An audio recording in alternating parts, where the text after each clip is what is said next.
PreK.com, and we're doing our magnetic experiment. So you should have already done your prediction. If you do not have any of these items on the list, you're free to cross them off and try something else. So we're going to start. Magnetic is, this is a magnet, and it is attracted to certain metals, and it has a magnetic, invisible magnetic field going around this magnet that we can't see.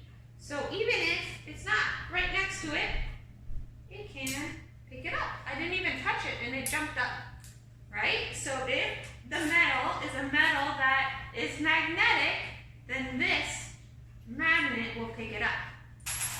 So also magnets have a positive and a negative, or a north and south end, and the north end of a magnet will stick to a south end of another magnet. It's attracted to its opposite. But right now we're just seeing what materials are magnetic or will stick. If it sticks, it's magnetic. We're starting with our paperclip. Haley said yes, she thinks a paperclip is magnetic. Let's try it. Oh, she's right.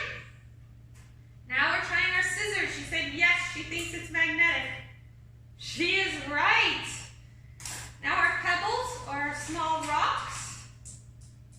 No, they do not stick. No, they are not magnetic. Our straw. No. Our pencil. No. And then she chose a toy. Oh, try the toy. Oops, sorry. No. And then I had an experiment. We have a Canadian quarter and we have an American quarter. They're both metal, but something very interesting. The Canadian quarter sticks. The American quarter does not stick. Because the type of metal is different. This type of metal is not magnetic, but this one is. So that is our predictions and our experiment. So we would fill out while we were doing it. The paperclip, yes. The scissors, yes. The pebble, no, right? Because we just did it? No, the straw was not. The pencil, no. And our choice was the toy, and it was no. So that is our experiment answers, and they may be different than our prediction, because our prediction, we just made our best guess.